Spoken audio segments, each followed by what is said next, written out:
Hello everyone, कैसे हैं आप लोग। मेरा नाम है रोचक पटेल और आप देख रहे हैं आपका अपना प्यारा चैनल सैकरोज ट्यूटोरियल। तो दोस्तों, जैसे कि आपको बता दें कि जो हम लोगों ने सबसे पहला लेक्चर देखा था, जो सबसे शुरुआत का लेक्चर था, जो बेसिक मैथ का ट्रिग्नोमेट्री का लेक्चर था, तो उसमें कुछ ऑडियो का इशूज़ हो गया था। तो इस वजह से वो लेक्चर दोबारा बनाना पड़ रहा है, क्योंकि उसमें जो ऑडियो है वो बिल्कुल क्लियर नहीं थी। तो इसीलिए दोबारा बनाना पड़ रहा है। तो चलिए दोस्तों, देखते हैं, वही लेक्चर को दोबारा देखते हैं। तो शुरुआत करते हैं बेसिक ट्रिग्नोमेट्री से।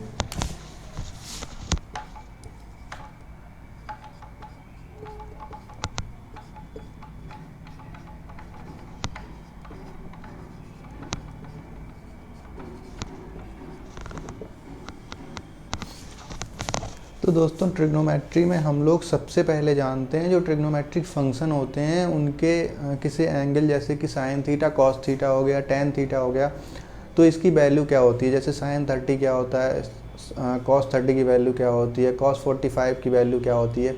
तो ये सब हम लोग जानते हैं। और उसके बाद कुछ इसी के 4 इंपॉर्टेंट फार्मूले जो कि फिजिक्स में सब जगह अप्लाई होते हैं।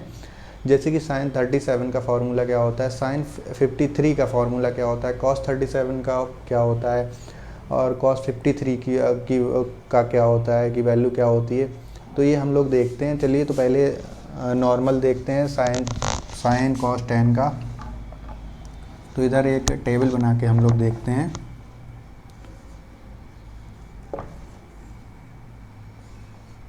Sine cos tan,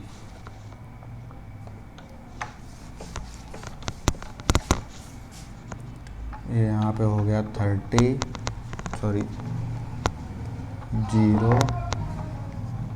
degree, 45, 60 degree, 90 degree. तो ये तो दोस्तों ज़्यादातर लोगों को आता ही होगा। तो अगर आता है तो वीडियो को फास्ट करके देख लीजिए। तो साइन जीरो की वैल्यू, जिसको आपको पता है, साइन जीरो की वैल्यू 0 होती है। साइन 30 की वैल्यू होती है 1/2। साइन 45 की होती है 1/√2। साइन 60 की होती है √3/2। और जो साइन 90 होती है उसकी वैल्यू होती है 1।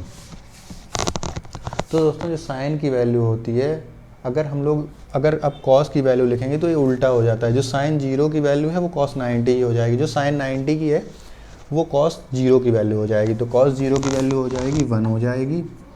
और cos 30 की वैल्यू हो जाएगी जो साइन 60 की वैल्यू थी, तो ये √3/2 हो जाएगी। cos 45 की और साइन 45 की बराबर ही होती है, तो ये 1/√2 ही होगी। और cos 60 की वैल्यू हो जाएगी जो साइन 30 की वैल्यू थी, तो ये हो जाएगी cos 60 की हो जाएगी 1/2, और cos 90 की हो जाएगी 0। साइन जीरो की जो वैल्यू है वही cos 90 की होगी। और दोस्तों, जैसे कि आपको पता होगा कि जो टेन का होता है, टेन थीटा होता है, वो होता है sine theta upon cos theta. Sine theta upon cos theta होता है।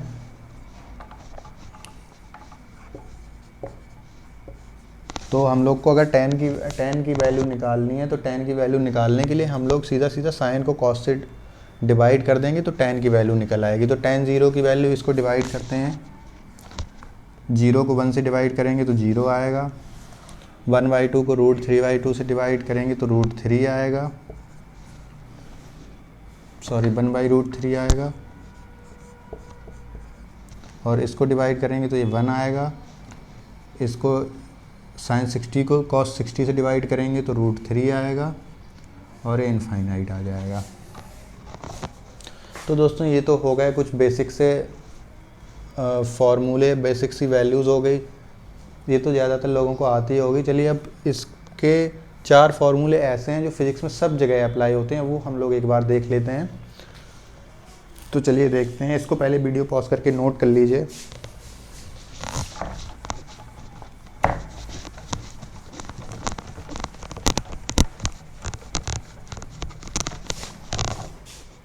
तो चलिए दोस्तों, देखो हम लोगों को कौन कौन से फार्मूले देखने हैं।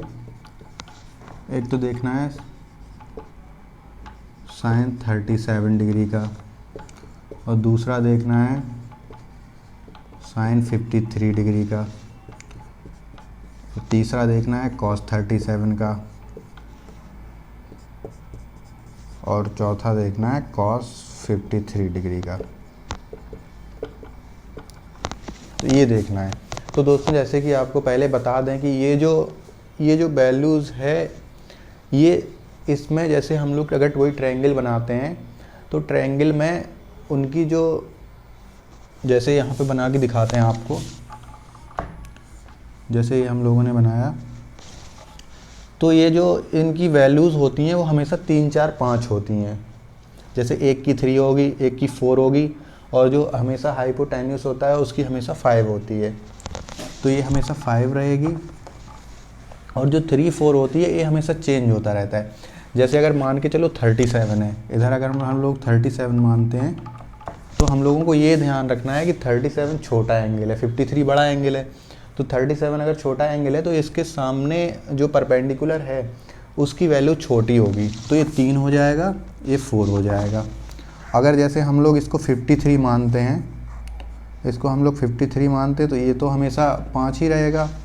तो 53 बड़ा एंगल है, तो इसके सामने का जो परपेंडिकुलर होगा वो बड़ा हो जाएगा, ये 4 हो जाएगा, ये 5 हो जाएगा, सॉरी ये 3 हो जाएगा। तो हम लोग इससे निकाल सकते हैं, जैसे कि आपको ये पता होगा कि जो साइन 37 होता है, जो साइन की वैल्यू होती है, अगर जैसे हम लोग एक इसमें देखते हैं तो जो साइन की वैल्यू होती है वो होती है परपेंडिकुलर अपॉन हाइपोटेन्यूस होती है। तो ये हो जाएगा परपेंडिकुलर इसमें 3 है, हाइपोटेन्यूस 5 है, तो ये 3/5 हो जाएगा। और साइन 53 में देखते हैं, 53 वाला ये है, तो परपेंडिकुलर अपॉन हाइपोटेन्यूस हो जाएगा, परपेंडिकुलर अपॉन हाइपोटेन्यूस ये हो जाएगा 4/5 हो जाएगा।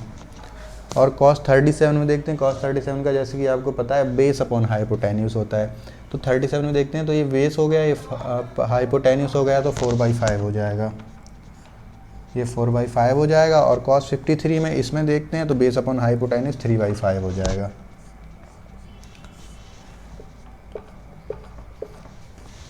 तो दोस्तों ये हम लोगों को याद रखने हैं, क्योंकि ये फिजिक्स में सबसे ज़्यादा जगह, बहुत जगह अप्लाई होते हैं ये फार्मूले।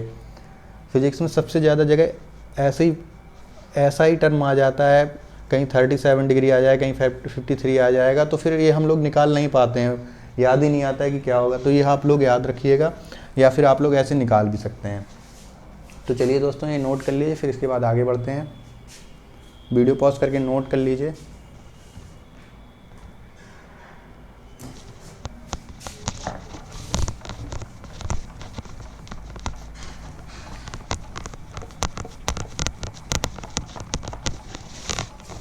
तो दोस्तों ये तो हम लोगों ने कुछ sine theta cos theta basic से वैल्यूज़ जान ली हैं।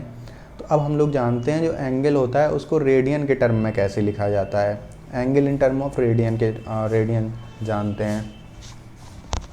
तो इधर हेडिंग डालते हैं।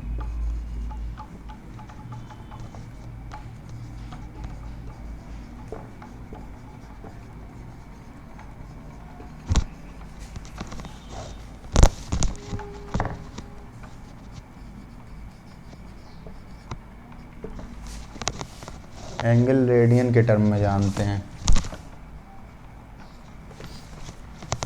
तो दोस्तों जैसे कि एक वो पहले एक एंगल का जैसे हम लोग बनाते हैं, ये थीटा हो गया, ये मान के चलो आर हो गया, कुछ भी मान सकते हैं इसको, आर मान लो। और ये हो गया हम लोगों का, इसको हम लोग एल मान लेते हैं। ये आर्क हो गया, आर्क को एल मान लेते हैं। तो इसका दोस्तों जैसे कि फॉर्मूला होता है, एंगल का फॉर्मूला होता है रेडियन के टर्म में होता है। तो जो थीटा का फॉर्मूला होता है वो होता है आर्क अपॉन रेडियस। तो ये आर्क एल है अपॉन रेडियस हो जाएगा। और ये थीटा हमेशा ध्यान रखना है, ये हमेशा रेडियन में होता है।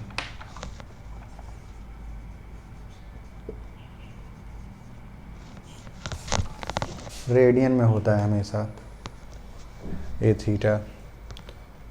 तो ये तो हम लोगों ने थीटा का वो जान लिया। अब हम लोग जैसे एक सर्किल बनाते हैं,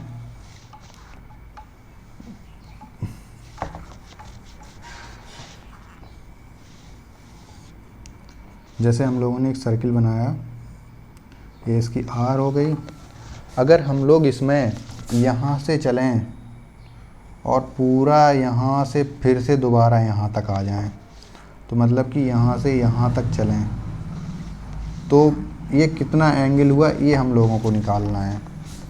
तो ये हम लोग जैसे कि जानते हैं कि इसको हम लोग लिखते हैं L/R। तो जो हम लोग कितना आर्क चले हैं, मतलब कितनी, तो ये एक सर्किल की ले ली जाएगी। तो सर्किल की जो होती है वो 2πr होता है, 2πr होता है और ये r हो जाएगा। तो r से r कैंसिल हो जाएगा, थीटा इज इक्वल टू हो जाएगा 2π।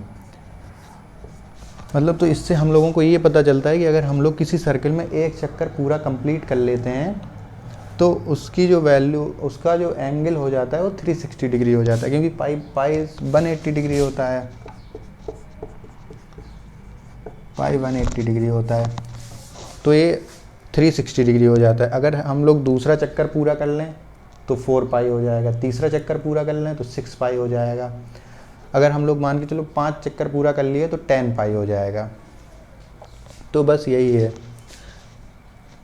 तो चलिए नोट कर लीजिए, फिर आपको पाई की वैल्यूज़ कुछ बताते हैं। नोट कर लीजिए।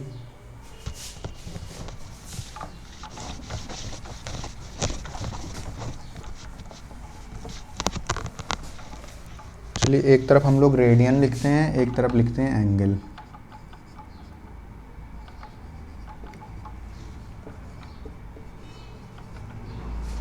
एक तरफ रेडियन हो गया, एक तरफ हो गया एंगल या डिग्री, कुछ भी लिख लीजिए, डिग्री लिख लीजिए।